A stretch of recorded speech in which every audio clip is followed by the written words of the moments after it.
Welcome to lecture 38. In this lecture, we will see how to determine the value of xd and xq in a salient pole synchronous machine. This test is known as sleep test. In this test, a salient pole synchronous machine is rotated at a speed nr which is different from the synchronous speed of the machine. And when the machine is rotating, it is supplied from the grid with a voltage. Now this voltage is much lesser than the rated voltage of the machine. The field excitation is made zero, that is no current is allowed in the field circuit. Now let's see what happens under this condition. Now it's a salient pole machine, so the voltage equation of the machine can be written as V of t is equal to E of f plus Ia xq plus id into xt minus xq. We have seen this in last few classes. We can write the expression for voltage like this. Since we have assumed it is a motor, we have written it like this. We can also write it like this: V of t is equal to E of f plus idxt plus iqxq. This we have done in our first class or second class on salient pole synchronous machine, where we have written an expression like this. Both of them are same. Now here we say that if is equal to 0. What we mean by if equal to 0? That is, there is no excitation that is applied to the rotor. If there is no excitation to the rotor, then this EF will be 0. Why this is 0? Since if equal to 0. So if EF is equal to 0, we can write the voltage Vt is equal to idxt plus iqxq. Let's draw the phasor diagram for this condition.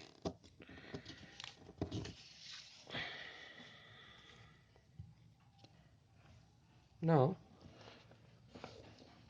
this is our q axis and perpendicular to this is my d axis. Now the E will be along this line, but here E is 0, so E is somewhere here. EF is 0, so it is somewhere here, but direction of E is like this.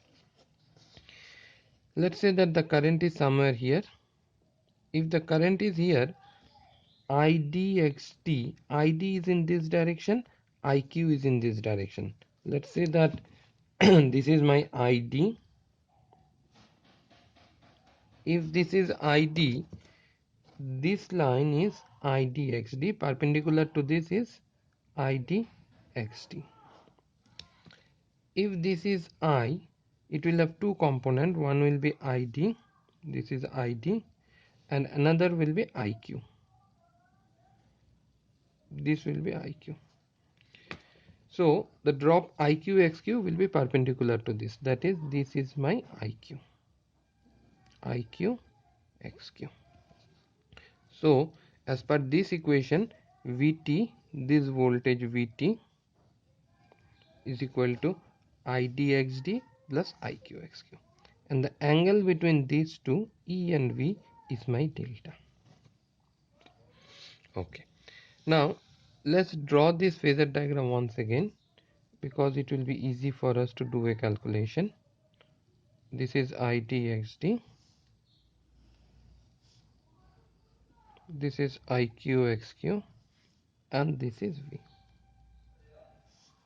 this is delta. Okay, so this and these are same, but we have not drawn id, iq, so that it is easy for us to understand. Now in this diagram we can write V cos del is equal to idxd. From this we can write xd is equal to V cos del by id. This is one relation. There is another relation we can write: V sin del is equal to iqxq, and from this we can write xq is equal to V sin del by iq.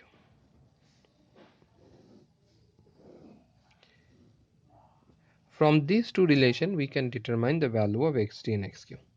Now how to do that? If del is equal to 0, then what will happen? XD is equal to V by ID. And if V is equal to 90 degree, XQ is equal to V by IQ. So if we can adjust this delta to be 0, then V by I will give us XD, and if we can adjust this delta to be 90 degree, then V by I will give us XQ. So the question is how to adjust delta at 0 degree and 90 degree. If you look here, in the beginning we say that the the rotor and stator are not rotating in the same speed. I'm sorry. The rotor and the stator magnetic field are not rotating in the same speed. So what will happen? The rotor magnetic field, which is rotating along with rotor, is rotating at a speed of nr, and this stator magnetic field, which is rotating at a speed of ns, are different. So they will move with respect to each other. When we talk about synchronous machine in general, or based on our common understanding about synchronous machine, we say that we have one magnetic field ff, another say resultant flux fr, and they are at an angle and they are stationary with respect to each other. Now if they are not stationary, then what will happen? Sometime these two field will be in phase, sometime one will be lagging, one another will be lagging,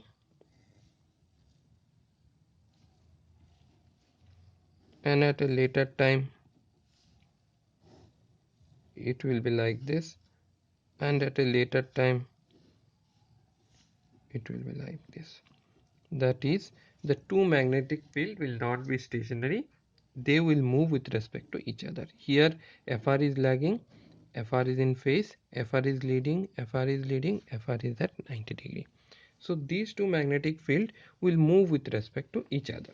So sometime the angle between these two magnetic field will be 0, sometime the angle will be 90 degree. How we have created this? By making these two speed different, that is the speed of the stator magnetic field and the rotor different. We have made a condition where the angle will change from 0 degree to 360 degree continuously. Now we have to identify a position where they are at 0 degree and where they are at 90 degree. Now when the stator magnetic field will be along this axis, this is the d axis. D axis means direction in which the rotor flux is there. Now along this axis, the reluctance, if you see here, the air gap is minimum. This is why we call it as a salient pole. The air gap is not uniform in all direction. So the direction in which the air gap is minimum is known as D axis. Along this axis, since the air gap is minimum, the reluctance of the air gap is minimum.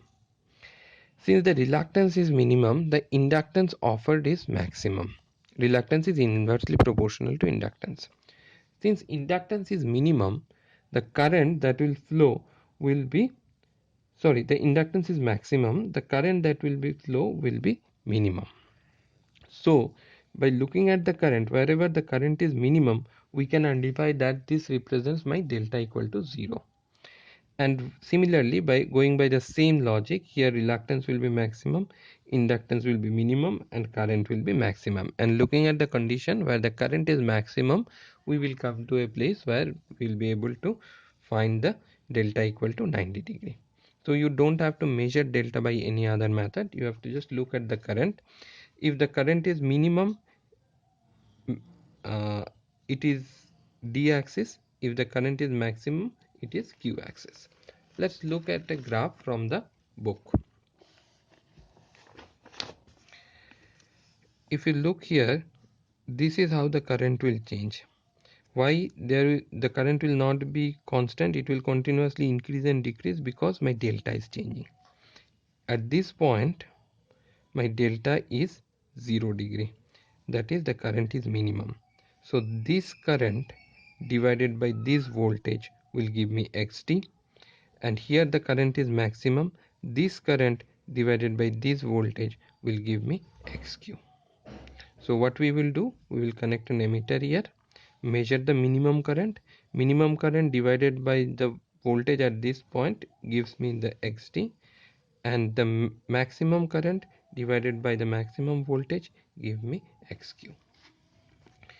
So how to find the value of xt and xq? Xt is Vt at I minimum by I minimum.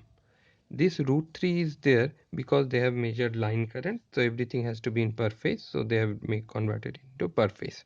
If per phase value is given, this root 3 is not required. What is xq? Xq is Vt at I maximum divided by I maximum. So this is a simple test, but we can find out the value of xt and xq. With this, we come to an end of this synchronous machine. We will continue with something else in the next class. Thank you.